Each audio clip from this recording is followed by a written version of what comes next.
students, alumni, and to examine what should be the school of the future for Boston Latin School. The first school in the country, how do you continue to keep it as current and as best school? And she has followed a strategic plan that is making the school the contemporary classic school in the country. She and the man who took the headmaster to Beijing, Malcolm, went to Beijing, did a science evaluation of schools there, were honored as if they were royalty, and that is the beginning of a lot of involvement both in culture as well as in exchanges and in science. And there's a lot more coming, but the current administration of the Latin School is the finest. They are breaking new ground in not only the sciences, sustainability, but they've gone further in athletics, bringing our athletic teams, who will always be in English, to the forefront. And I think you'll find the alumni support of all of us, just is because of the leadership of the school and because of the results that we have. You look back at all of us, and we probably all came to Latin School because we knew we would be brilliant and that we would succeed, or we had a parent who was pushy, or we had a teacher who said, you better go there, and I hope you survive. And I think for the most part, we survived, in many cases thrived, and in many cases took what we learned at the Latin School and inculcated that into our lives.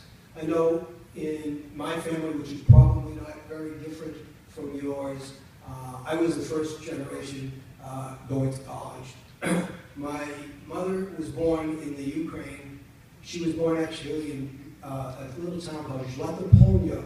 Maybe you can translate that from the Russian, but outside of Kiev. And she grew up on a farm, didn't finish high school, and became an entrepreneur. My father was born in the South End, but was here as a baby. His parents were from Riga and Latvia, which made me really believe that we were a regal family.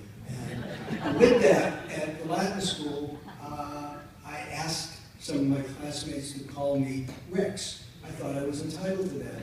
And one of my classmates, who unfortunately isn't here, and I don't want to see him, would always say, here Rex, here Rex. That just was not what I had in mind. But I was fortunate, 8 years ago, when my granddaughter Dana was born, I was given the choice of calling, as a grandparent, some name that I could choose, and I chose Rex. And the kids, Dana and Alex, 8 and 6, call me Rexy, and gave me a license plate that says Rexy. You'll see it in the parking lot. And unfortunately, police throughout, sorry Ryan, but they seem to read it as sexy. And it's a convertible, and they pull me over. I've now beaten 3 tickets in the last 2 years. Yeah.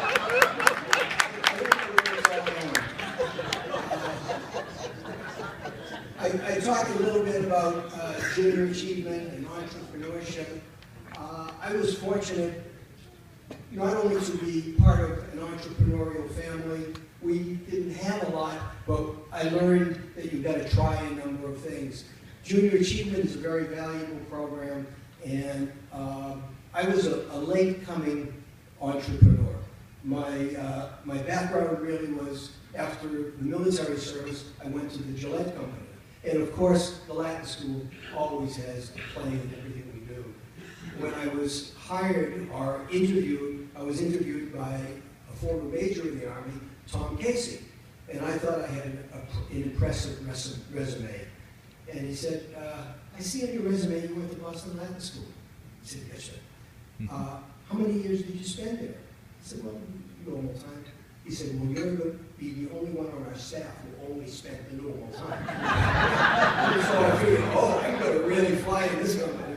And there just have been so many Latin school people who've been in management at the Gillette Company, and that was part of the key.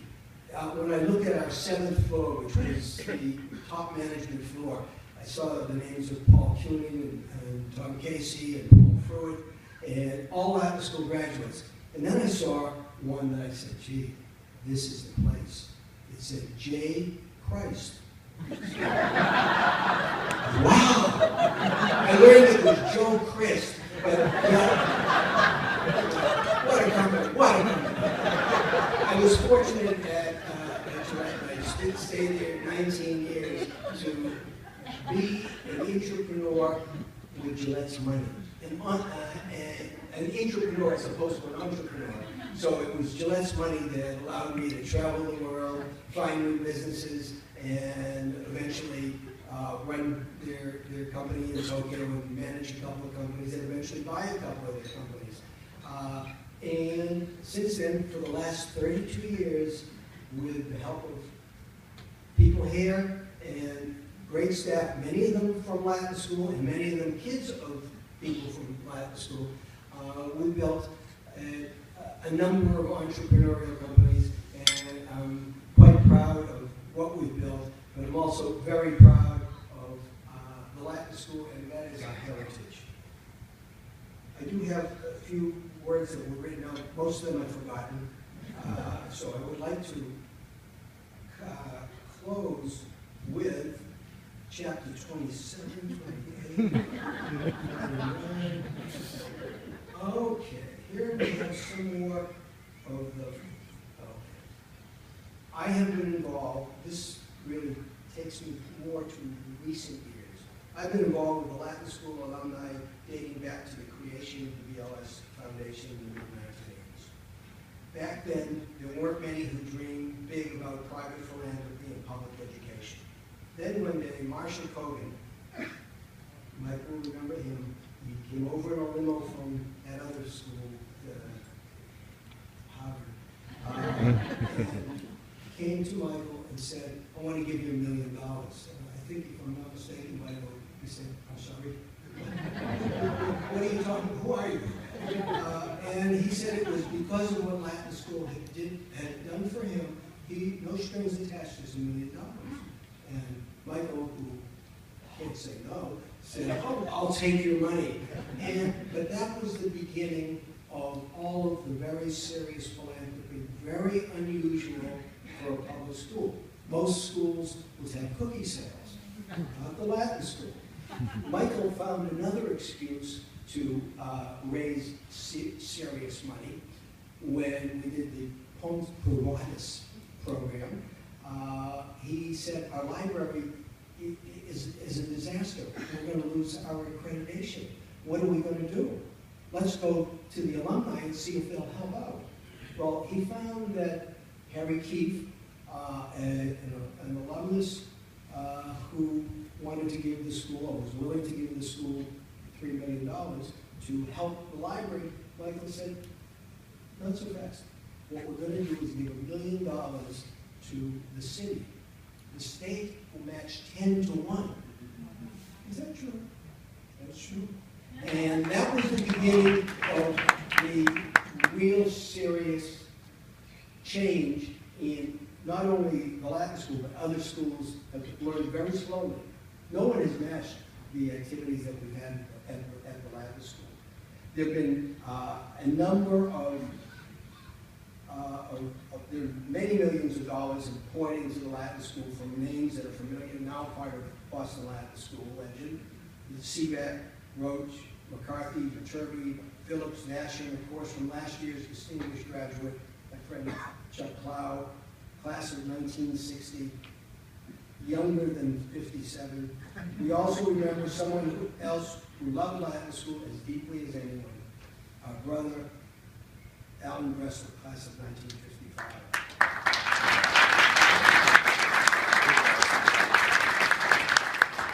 I'm delighted that Alan's wife Lorraine, daughter Karen, and son-in-law Scott are here sharing this tradition that Alan loved so well.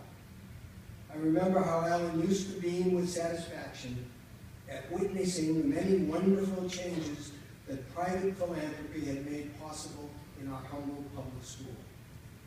He was a very big fan of Lynn Rooney Taylor, aren't we all, of course, and enjoyed what Lynn wrote that part. And enjoyed watching the school prosper under her leadership. Like me, Alan was a businessman, keenly focused on return on investment.